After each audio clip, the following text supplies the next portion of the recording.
everybody, Miss Molly here for today's edition of First Chapter Friday. Today I am reading Faker by Gordon Korman. All right, here we go. Chapter 1.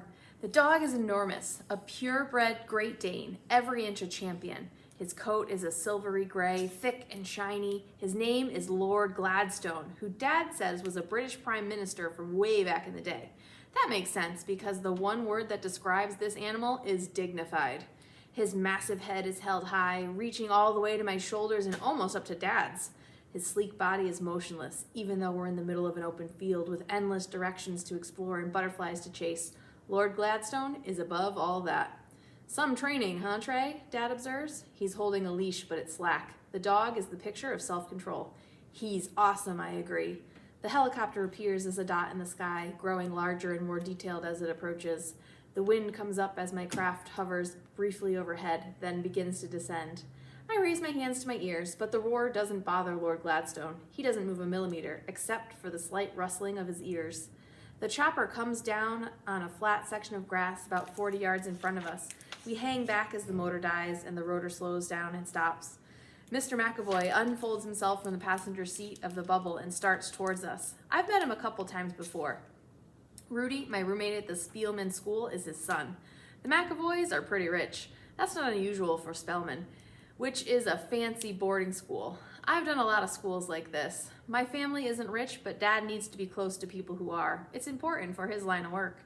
My father sticks out his hand. Parker Whitfield, Jr. to my friends. Dad's full name is Parker Whitfield II, which makes me Parker Whitfield III.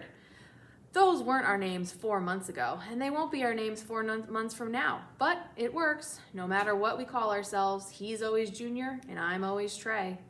Mr. McAvoy shakes hands, first with Dad, then with me. He even shakes with Lord Gladstone, which seems to please the man to no end. What a beautiful animal, he exclaims.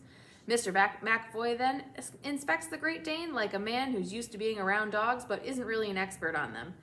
That's exactly what we're hoping for. As Dad always says, the intersection of too much money and too little know-how is a sweet spot for our family business. Dad hands over a thick file folder containing Lord Gladstone's pedigree papers and other documents about his history. Mr. McAvoy skims through the papers. I've had dogs my whole life, but I can't say I'm familiar with the show circuit. Seems like a solid investment, though. Dad nods confidently. There are prizes to be won, for sure, but the real money will come in breeding fees once he's a champion. Yeah? You really think he's got what it takes? We use only the best trainers, and our handlers are top-notch, my father assures him. It will happen with this one. He's special. At that moment, Lord Gladstone stands taller, as if proving Dad's statement. Mr. McAvoy stands with the dog a little longer, peering and occasionally poking. The Great Dane bears this with restraint, like a movie star was to put up with the paparazzi every now and then.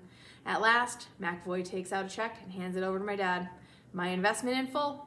I'm amazed at how fast it disappears into the pocket of my father's blazer. Dad beams. You won't regret this. The next time we see each other, it will be at the Winner's Circle at Westminster.